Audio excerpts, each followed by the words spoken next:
Leksjon 1. Flyplasseventyret. God morgen, Anna. Er du klar for turen? God morgen, John. Ja, jeg er ganske spent. Jeg har hørt om lange køer ved sikkerhet. Jeg håper det ikke blir for frustrerende. Jeg deler det håpet. Å komme tidlig kan hjelpe oss med å unngå lange ventetider. Det er en klok idé. Når går flyet ditt? Flyet mitt går klokka 10 om morgenen. Min er klokka 11. Vi kan reise til flyplassen sammen. Jeg vil sette pris på det. Det er alltid bedre å dele slike erfaringer.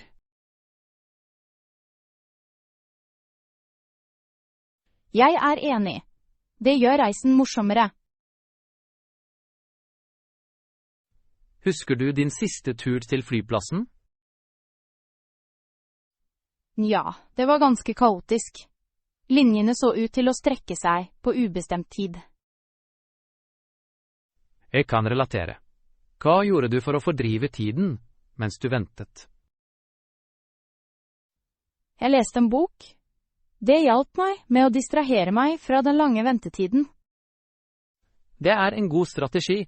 Jeg hører vanligvis på musikk eller podcaster. Musikk kan være veldig beroligende, spesielt i slike situasjoner. Faktisk, har du en foretrukket sjanger når du reiser? Jeg liker klassisk musikk under flyreiser. Det beroliger nervene mine. Det er et utmerket valg. Jeg hører ofte på jazz av en lignende grunn. Jazz har en unik kvalitet som kan være både avslappende og oppløftende. Nøyaktig. Jeg synes det også er inspirerende. Har du noen tips for å lindre reisestress? Jeg anbefaler å holde deg hydrert og ta dype åndedrag. Det bidrar til å opprettholde roen. Dette er verdifulle forslag. Jeg vil absolutt huske på dem.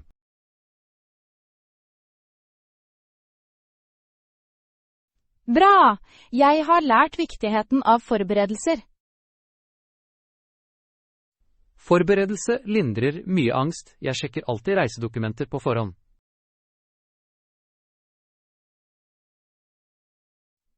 Det er klokt. Hvordan sørger du for at du pakker alt du trenger? Jeg lager en sjekkliste. Det sikrer at jeg ikke glemmer noe viktig. En sjekkliste er en strålende idé. Jeg vil begynne å bruke en til turene mine. Du vil finne det veldig nyttig, jeg forsikrer deg. Jeg pleier å overpakke. En sjekkliste kan begrense unødvendige elementer. Det er en vanlig utfordring for mange reisende. Ja, jeg bærer ofte ting bare i tilfelle. Det er bedre å reise lett når det er mulig. Jeg skal jobbe med det. Foretrekker du vindu eller midtgangsseter? Jeg foretrekker vindusplasser. Utsikten er alltid fantastisk. Jeg er enig. Imidlertid velger jeg ofte midtgangsseter for enkel tilgang til toalettet. Det er praktisk. Komfort er viktig under lange flyreiser. Faktisk. Hvor lang er flyturen din? Det er omtrent 5 timer. Min blir litt lenger. Hvilken destinasjon har du i tankene? Jeg reiser til en vakker kystby. Det høres herlig ut. Jeg håper å nyte litt avslappning ved stranden. Det er viktig å slappe av og lade opp. Ja, noen ganger trenger vi alle en pause fra rutinen. Absolutt. Reise lar oss utforske nye horisonter. Jeg er overbevist om at utforsking kan utvide perspektivene våre. Erfaringer former oss på mange måter. Jeg gleder meg til å dele historier fra turen min. Gleder meg til å høre om eventyrene dine. Takk, John. Du er hjertelig velkommen, Anna. La oss sørge for at vi drar i tide. Ja, vi bør unngå rushet i siste øyeblikk. Avtalt. Jeg er spent på det som ligger foran meg. Det kommer garantert til å bli en minneverdig reise. Ja, det vil det absolutt være. Jeg gleder meg til å begynne eventyret vårt. Leksjon 2. Den manglende informasjonen. God ettermiddag, Anna. Jeg håper du har en hyggelig dag. God ettermiddag, John. Takk, jeg har en god dag. Hva har du holdt på med? Jeg har jobbet med et prosjekt som involverer gamle dokumenter. Det høres fascinerende ut. Hva slags dokumenter undersøker du? De er historiske opptegnelser knyttet til byen vår. Hvor interessant. Har du funnet noe bemerkelsesverdig? Ja, jeg oppdaget en plate som nevnte et vaskeri fra begynnelsen av 1900-tallet. Et vaskeri fra den tiden? Det må inneholde mye historie. Faktisk, det ser ut til at vaskeriet var et sentralt knutepunkt for samfunnet. Jeg kan forestille meg hvor viktig et slikt sted ville vært. Folk samlet seg der, delte nyheter og bygde forbindelser. Sosial interaksjon forbedrer fellesskapsbåndene. Absolutt. Imidlertid møtte jeg et problem mens jeg forsket. Hva ser ut til å være problemet? Jeg finner ikke informasjon om vaskeriets langsiktige innvirkning. Jeg skjønner. Det kan faktisk være frustrerende. Jeg beklager, men jeg har ikke den informasjonen. Men jeg kan sjekke for deg. Det ville vært fantastisk. Hvor planlegger du å lete etter denne informasjonen? Jeg vil besøke det lokale historiske samfunnet. De har ofte arkiver og ressurser. Det høres ut som et klokt valg. Jeg håper å avdekke flere detaljer om vaskeriets innflytelse. Har du snakket med noen i det historiske samfunnet før? Jeg har, men ikke angående dette spesifikke emnet. De kan ha verdifull innsikt eller relaterte poster. Ja. Jeg skal forklare hva jeg leter etter, og se om de kan hjelpe. Jeg tror det er en effektiv tilnærming. Jeg planlegger også å sjekke gamle aviser for artikler relatert til vaskeriet. Aviser kan gi rik kontekst. Faktisk.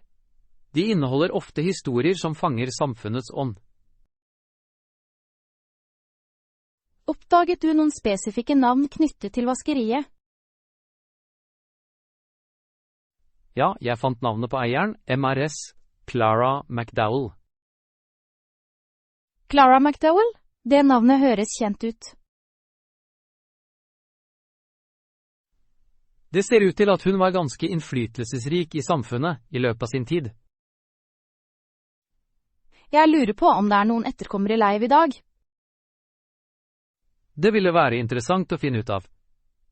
Historiene deres kunne forbedre fortellingen. Kanskje de har gamle bilder eller dokumenter også. Det er en mulighet. Det skal jeg huske på å undersøke. Prosjektet ditt begynner å bli ganske fascinerende, John. Takk, Anna. Jeg tror historien avslører så mye om vår nåtid. Det gjør det virkelig. Å forstå røttene våre hjelper oss å sette pris på reisen vår. Nøyaktig. Jeg føler et ansvar for å dele disse historiene. Det er forfriskende å se denne forpliktelsen til å bevare historien. Jeg håper å inspirere andre til å engasjere seg i sin lokale historie. Jeg er sikker på at du vil lykkes med å gjøre det. Takk for oppmuntringen, Anna. Du er hjertelig velkommen. Jeg gleder meg til å høre om funnene dine. Jeg vil helt sikkert dele det jeg oppdager. Jeg skal være ivrig etter å lytte. Kanskje vi kan organisere et fellesskapsarrangement for å presentere disse historiene? Det ville være fantastisk. Å engasjere samfunnet kan fremme interesse for historie. Ja, det vil gjøre informasjon til en delt opplevelse. Jeg kan allerede se for meg spenningen i oppdagelsene dine, som kommer til live. Som jeg kan. Fortiden fletter seg sammen med vår nåtid. Tross alt. Det er viktig at vi holder disse forbindelsene i liv. Jeg kunne ikke vært mer enig, Anna. Takk for støtten. Det er en glede for meg, John. Jeg gleder meg til våre fremtidige diskusjoner. Det samme gjør jeg, Anna. La oss bringe fortiden inn i nåtiden sammen. Leksjon 3. Reisen til fitness. God ettermiddag, Anna. Jeg har vurdert å starte en treningsrutine. God ettermiddag, John. Det er et fantastisk mål.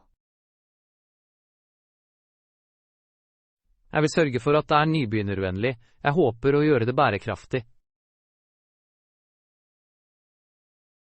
Absolutt. Jeg anbefaler å starte med grunnleggende øvelser. Det høres ut som en solid plan. Hva slags rutiner foreslår du? En kombinasjon av gåing, tøying og kroppsvektøvelser ville være ideell. Turgåing virker håndterbar. Hvor ofte skal jeg begynne å gå? Å sikte på 30 minutter, 3 til 5 ganger i uken, er en flott begynnelse. Jeg tror jeg kan forplikte meg til det. Hva slags strekninger anbefaler du? Enkle strekninger som nakkeruller, skulderstrekninger og benstrekninger er effektive. De høres lett nok ut. Jeg ønsker å øke fleksibiliteten min. Fleksibilitet er viktig for generell kondisjon. Det forhindrer skader også. Det er et godt poeng. Hva med kroppsvektøvelser? Du kan starte med push-ups, knebøy og planker. De er grunnleggende øvelser. Jeg har sett folk gjøre det. Er de vanskelige for nybegynnere? De kan være utfordrende i begynnelsen, men du kan endre dem for å passe dine evner. Modifikasjoner høres nyttig ut. Hvordan skal jeg endre en push-up? Du kan utføre armhevinger på knærne i stedet for på tærne. Det gir mening. Hva med knebøy? For knebøy, sørg for at føttene er skulderbredde fra hverandre. Senk deg selv som om du setter deg ned. Jeg vil øve på det. Hvor lenge skal jeg holde hver øvelse? Begynn med å holde hver øvelse i omtrent 20 sekunder. Gradvis øke varigheten. Det er en håndterbar tidsramme. Hva med dine andre treningsmål? Har du noen? Jeg vil gjerne forbedre min utholdenhet og generelle styrke. Det er gode mål. Konsistens vil være nøkkelen. Jeg vil strebe etter å være konsekvent. Hvilke andre nybegynnervennlige rutiner kan jeg prøve?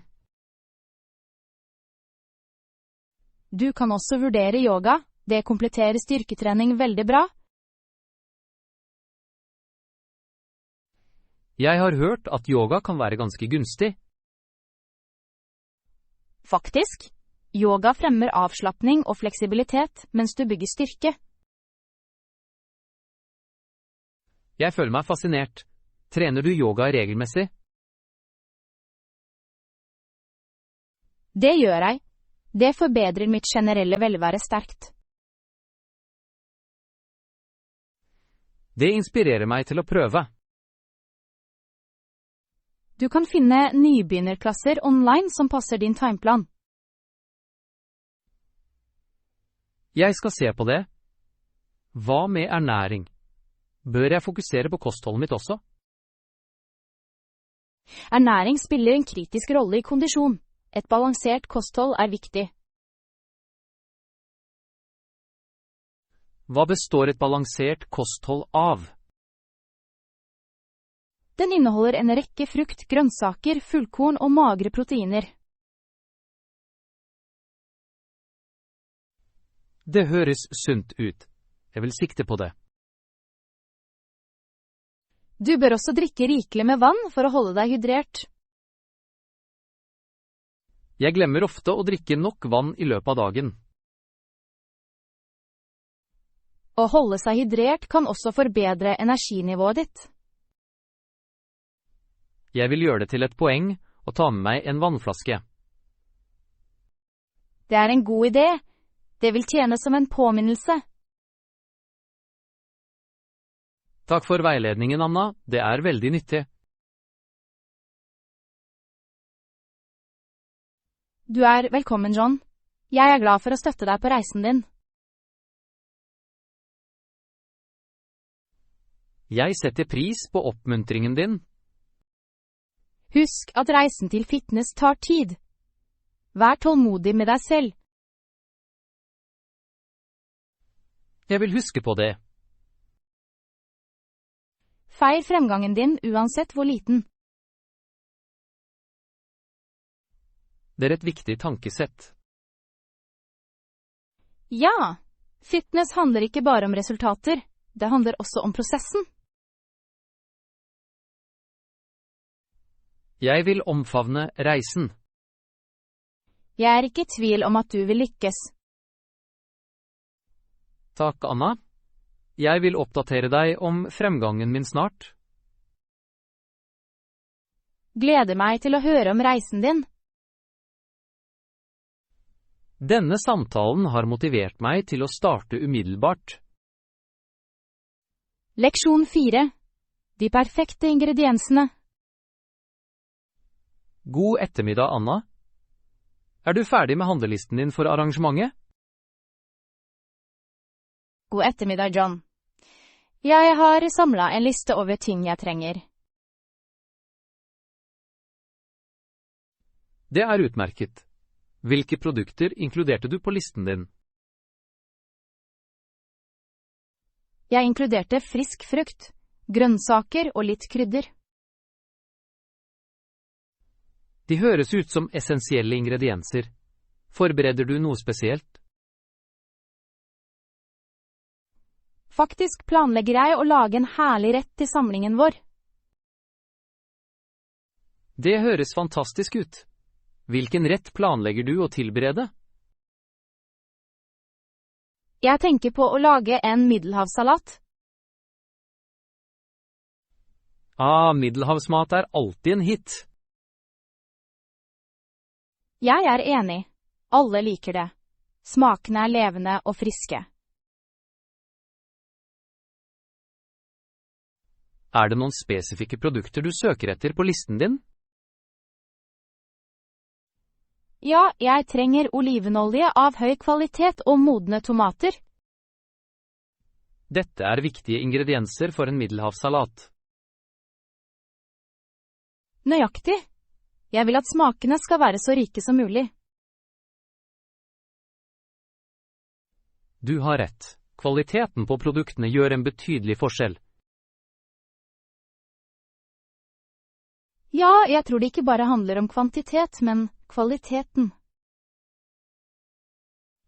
Jeg kunne ikke være mer enig. Noen ganger er færre produkter bedre hvis de er gode. Godt sagt, John. Ferske ingredienser løfter alltid en tallerken. Har du en bestemt butikk i tankene for shopping? Jeg planlegger å besøke det lokale bondemarkedet. Deres produkter er alltid gode. Det høres ut som et godt valg. Å støtte lokale bønder er prisverdig. Takk skal du ha. Jeg tror på viktigheten av samfunnsstøtte. Absolutt. I tillegg kan du finne unike varer som ikke er tilgjengelige i vanlige butikker. Det er nettopp det jeg håper på. Nye funn kan inspirere til kreativitet. Hva med urter? Trenger du noe til salaten din? Ja, jeg vil inkludere basilikum og persille for friskhet. Disse urtene vil forbedre salatens smak pent. Jeg planlegger også å bruke fetaost for en ekstra kremaktig tekstur. Feta vil legge til en herlig syrlighet. Hva annet vurderer du? Et dryss sitronsaft vil lyse opp hele retten. Det høres forfriskende ut og perfekt for en sommersamling. Jeg håper vennene mine vil like det så mye som jeg forventer. Jeg er sikker på at de vil. Dine kulinariske ferdigheter er velkjente. Takk skal du ha, John. Positive tilbakemeldinger motiverer meg alltid. Å lage mat for andre er en måte å dele glede på.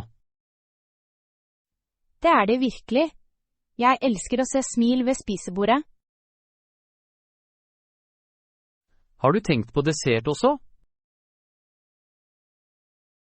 Jeg har vurdert å lage en enkel frukterte. Det høres herlig ut. Hvilke frukter vil du bruke? Jeg vil bruke sesongens frukt som bær og fersken. Disse fruktene vil gi et utbrudd av farge og smak. Ja, jeg vil at desserten skal være like visuelt tiltalende som den er velsmakende. Du har absolutt tenkt gjennom dette. Takk skal du ha. Jeg tror på å skape en komplett matopplevelse.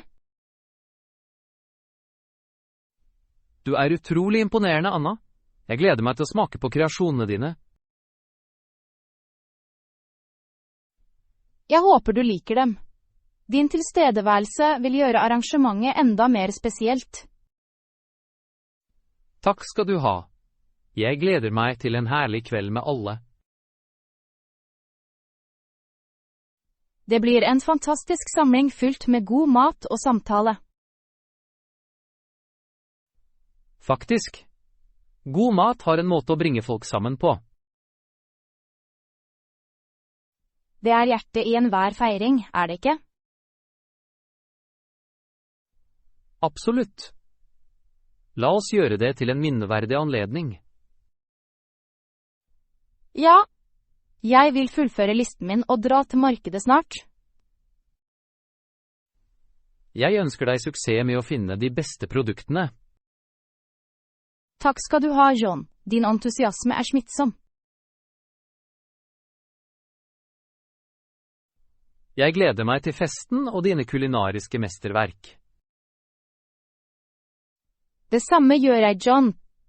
La oss gjøre denne samlingen til en viktig begivenhet. Faktisk, la oss skape varige minner sammen. Leksjon 5. Omfavne nye ferdigheter. God ettermiddag, Anna. Jeg begynte nylig på et nytt prosjekt. God ettermiddag, John. Det høres spennende ut. Hvilket prosjekt jobber du med? Jeg bestemte meg for å lære å spille gitar. Så spennende. Å spille et instrument kan være veldig givende. Det var litt utfordrende i begynnelsen. Jeg slet med de grunnleggende akkordene. Å lære et instrument krever ofte tålmodighet og øvelse. Faktisk. Imidlertid fulgte jeg en tutorial på nettet som hjalp betydelig. Online opplæringsprogrammer kan være ganske fordelaktige. Hvilken plattform brukte du? Jeg brukte først og fremst YouTube. Det er mange instruksjonsvideoer tilgjengelig.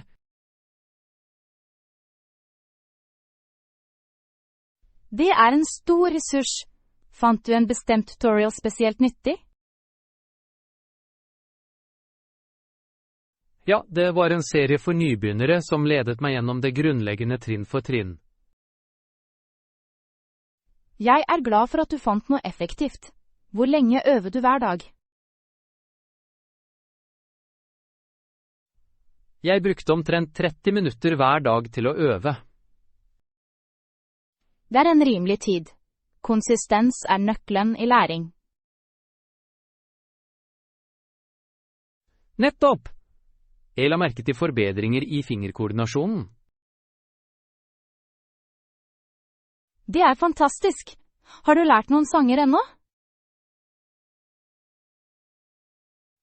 Jeg kan spille noen enkle melodier, for eksempel Twinkle, Twinkle, Little Star. Det er et godt valg for nybegynnere. Det må føles tilfredsstillende å spille det. Det er det virkelig. Hver liten prestasjon øker selvtilliten min. Tillit er veldig viktig i enhver læringsprosess. Ja, det motiverer meg til å fortsette. Jeg planlegger å lære mer komplekse sanger neste gang. Det høres ut som et utmerket mål. Har du en bestemt sang i tankene? Jeg vil prøve Wonderwall av Oasis. Det er en fantastisk sang. Den har en vakker melodi. Jeg tror det vil utfordre meg, og det er akkurat det jeg trenger. Å utfordre deg selv er en effektiv måte å vokse på. Hva med deg, Anna? Spiller du noen musikkinstrumenter? Jeg pleide å spille piano. Jeg likte det veldig godt. Det er fantastisk. Spiller du fortsatt? Dessverre har jeg ikke tid til det nå. Imidlertid savner jeg det. Vil du vurdere å plukke den opp igjen en dag? Jeg vil gjerne. Musikk gir en unik glede i livet. Det gjør det absolutt. Kanskje vi kan ha en duett en dag? Det ville være herlig. Jeg vil like å spille sammen med deg. Jeg ville være begeistret for å dele opplevelsen med deg. Hvilke andre ferdigheter ønsker du å lære utenom gitar? Jeg har tenkt på å lære å lage mat. Matlaging er en viktig og givende ferdighet. Hvilken type mat interesserer deg? Jeg spesielt interessert i italiensk mat. Italienske retter fantastiske. Du kan lage deilig pasta fra bunnen av. Det vil være et flott prosjekt. Jeg så på noen matlagingsveiledninger på nettet også. Online opplæringsprogrammer veldig nyttige. De gjør læring tilgjengelig. Ja, for både musikk og matlaging gir de verdifull veiledning. Det imponerende hvordan teknologi kan hjelpe på læringsreisene våre.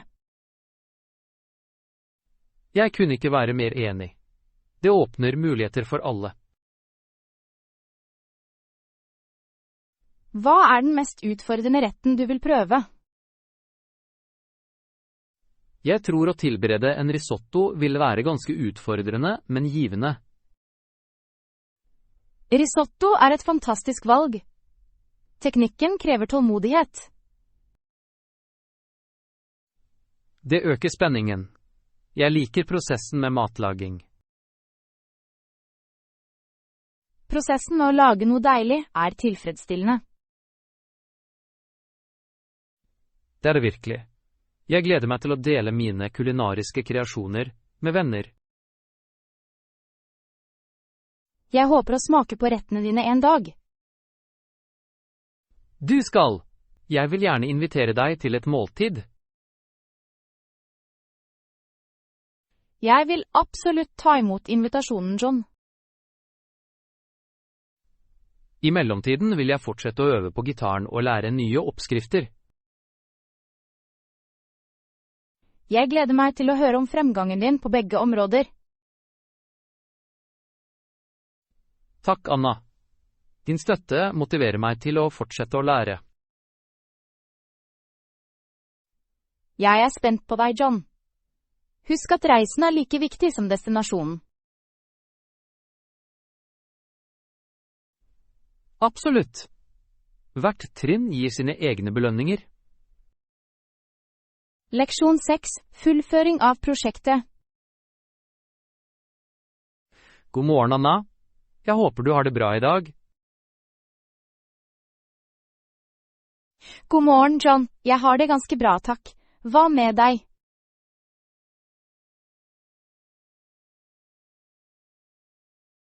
Jeg har det bra, takk.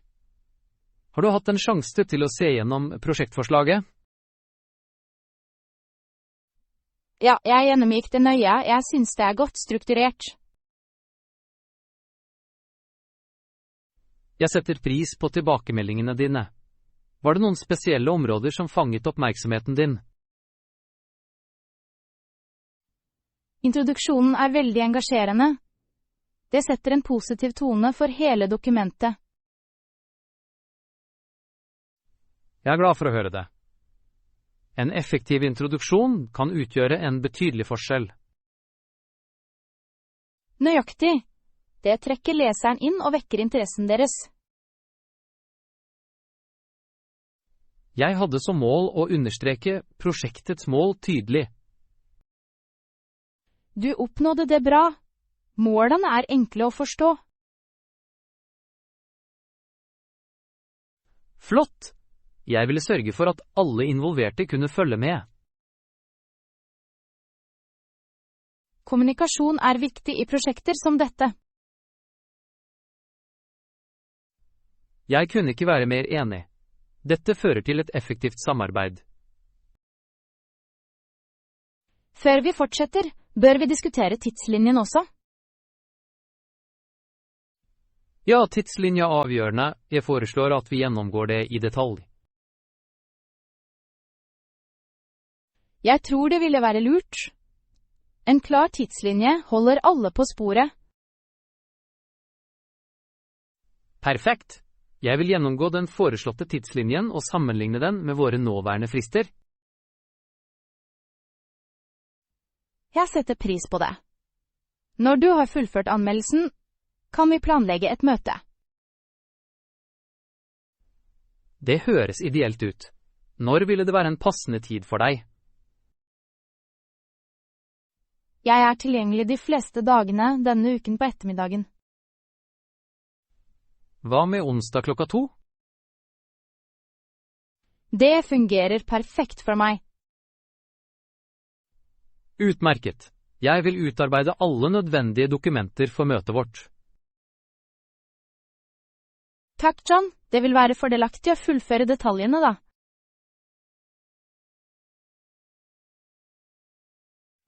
Absolutt. Jeg ønsker å sikre at vi tar opp alle punktene grundig.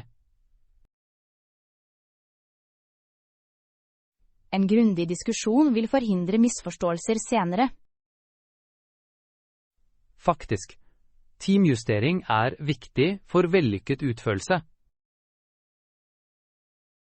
Jeg er enig. Har du vurdert potensielle utfordringer vi kan møte? Jeg har identifisert noen få risikoer som vi bør ta opp under møtet vårt. Det er en proaktiv tilnærming. Hvilke risikoer forutser du? Ressurstilgjengelighet og potensielle forsinkelser på tidslinjen er mine viktigste bekymringer. Begge er gyldige poeng. Vi bør tenke på beredskapsplaner.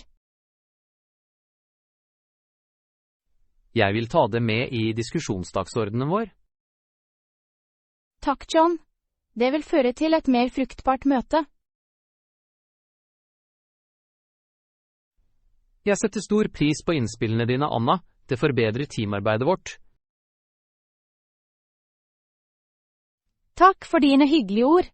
Jeg streber etter å bidra positivt. Og det gjør du. Samarbeidet styrker resultatene våre.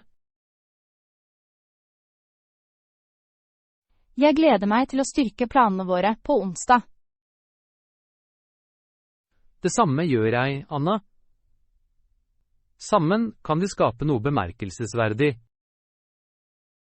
Jeg er spent på de potensielle resultatene. Med nøye planlegging og koordinering kan vi oppnå stor suksess. Du har rett. La oss forvandle ideene våre til virkelighet. Nøyaktig. Jeg ser deg på onsdag. Ja, jeg gleder meg til det. Sammen skal vi gjøre det til et vellykket prosjekt. Leksjon 7. Et historisk øyeblikk i sport. God ettermiddag, Anna. Har du hørt om den siste dokumentaren om Charles Dubon? God ettermiddag, John. Det har jeg ikke. Hvem er Charles Dubon? Han var en kanadisk dommer som ledet viktige olympiske saksbehandlinger. Det høres interessant ut. Hvilket OL arrangerte han? Han presiderte under OL da Johnson vant herrenes 100 meter løp. Nå forstår jeg. Det løpet var historisk. Johnsons fart var bemerkelsesverdig. Faktisk, hans seier feires fortsatt i sportshistorien. Hvordan bidro Charles Dubon til dette viktige øyeblikket? Dubon var kjent for sin rettferdige dømmekraft og integritet under hendelsene. Integritet er avgjørende, spesielt i konkurranseidretter. Absolutt. Å dømme krever upartiskhet og skarp observasjon.